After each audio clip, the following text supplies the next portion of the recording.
কেমন আছেন বন্ধুরা? আপনাদেরকে জানাই অনেক অনেক অভিনন্দন। দাঁড়ান, ভিডিওটা ঠেলা দিন না, ভিডিওটা স্কিপ করেন না, একটু দেখেন ভিডিওটা। আপনাদের মাঝে যে ভিডিওটা তুলে ধরলাম, ভিডিওটা ঠেলা দেবেন না, করবেন না, ভিডিওটা দেখেন। কারণ একটা দিন আসবে আমাদের সবাই, সেটা সবাইকে বিশ্বাস করতে হবে। সেই দিনটা সবারই আসবে। সেই দিনটা হলো কি, কুল্লু নাফসুন যায়িকাতুল মউত, প্রত্যেক প্রাণীর মৃত্যুর স্বাদ গ্রহণ করতে হবে। এ দুনিয়ায় চিরকাল কেউ থাকতে পারবে না, আর কেউ থাকতে পারেও নাই। আমিও পারবো না, আপনিও পারবেন না। সবারই একদিন মৃত্যু গ্রহণ করতেই হবে। তাইতে আল্লাহ রাব্বুল আলামিন কোরআনে বলেছেন, কুল্লু নাফসুন যায়িকাতুল মউত, প্রত্যেক প্রাণীর মৃত্যুর স্বাদ, মৃত্যুর শরবত, মৃত্যুর পেয়ালা গ্রহণ করতে হবে। সবারই কেউ দুনিয়াতে থাকতে পারবেন না। মানে আমি কী নিয়ে রওনা করছি এটা ভাববেন না। আমি কী নিয়ে রওনা করছি এটা ভাববেন না। আমি সারাদিন পরিশ্রম ক্লান্ত করি, কামে ব্যস্ত থাকি। রাত্রে আল্লাহ রাব্বুল আলামিন শান্তির জন্য রাত দিছে ঘুমানোর জন্য।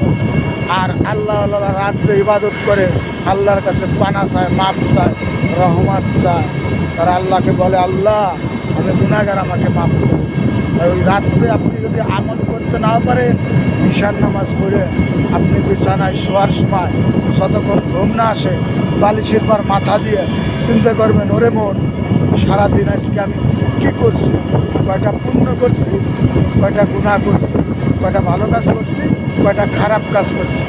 এইটা আপনি ভাববেন, চিন্তা ভাবনা করবেন যে আমি কয়েকদিন বাঁচব, কী নিয়ে কাজ বাজ করতেছি, কী নিয়ে রওনা করছি। আমার সাথে তো কেউ যাবে না, যাবে শুধু আমল।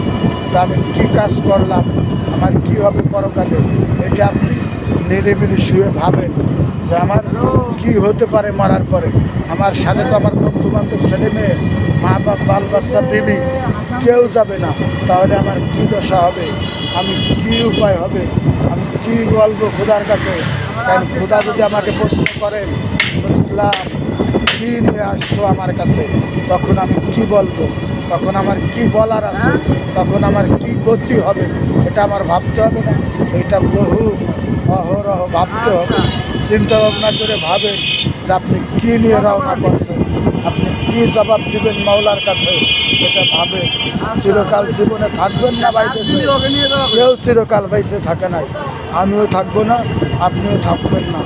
বাবা চলে গেছে, দাদা চলে গেছে, দাদি চলে গেছে, আমিও একদিন চলে যাব। কী নিয়ে রওনা করছি এটা আপনি আমার ভাবতে হবে না। কারণ এ দুনিয়া থাকার জায়গা না বন্ধু, কেউ থাকতে পারে নাই, আপনিও পারবেন না, আমিও পারবো না বন্ধু।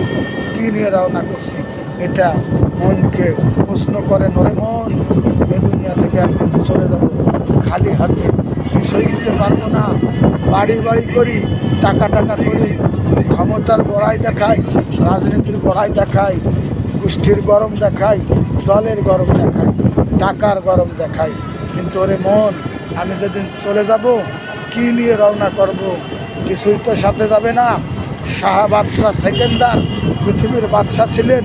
সে মৃত্যুর আগে বলছিল তার পূজাদের, মন্ত্রীদেরকে, আমি মরার পরে আমার দুইখান হাত কাফনের থেকে বাইর করিয়া খাটের পার শোয়াইয়া আমাকে ছেড়ে দিবা, পুরো শহর ঘুরাবা, যে আমি একটু দেখাইতে চাই জনগণ, দেখো সারা পৃথিবীর বাদশাহ ছিলাম, খাজনা কর আদায় করছি, আজকে মৃত্যুর সময় খালি হাত নিয়ে রওনা করছি। এটা ভাবতে হবে, কারণ চিরকাল দুনিয়াতে থাকবেন না। যারা আল্লাহ আল্লাহ বুঝছে তারা বলতেছে, দেখো বাদশাহ এত খাজনা, এত কর আদায় করছে, পৃথিবীর বাদশাহ ছিল, আজকে খালি হাতে চলে যাচ্ছে। আর যারা নির্বোধ, বোঝে না, তারা বলছিল, দেখো বাদশাহ মরার আগেও খাজনা আদায় করছে, এখন মরার পরও হাত বাইর করছে খাজনা নেওয়ার জন্য। কিন্তু এটা বোঝানোর জন্য বাদশাহী কাজ করছিল, কারণ সে দিনদার বাদশাহ ছিল, সে একজন আল্লাহওয়ালা বাদশাহ ছিল। সে বলছিল, আমার পূজা মন্ত্রী, তোমরা আমাকে এই কাজটা করো। তো দেখো মুসলমান মুমিন বান্দাবান্দি নরনারী, আমি মরার সময় আমি একজন, সারা পৃথিবীর বাদশাহ আমাকে আল্লাহ বানাইছিল, আমি এখন মরার সময় খালি হাতে চলে যাচ্ছি। তোমরা সতর্ক হও, হুঁশিয়ার হও, তোমাদের একদিন চলে যেতে হবে। কী নিয়ে রওনা করবো এটা তোমরা ভাবো, ওরে মন এটা তোমরা ভাবো। এই বন্ধুরা, ভিডিওটা দিলাম, যদি ভালো লাগে অবশ্যই পাশে থাকবেন, লাইক শেয়ার কমেন্টস করবেন। অন্য আর একদিন আর একটা ভিডিও নিয়ে হাজির হব। কারণ আমি ফরিদপুর নুর ইসলাম ভাই বলছি। আর ফরিদপুর মানে কি? ফরিদপুর মানে কি? ফরিদপুর মানে প্রাণ। আল্লাহ।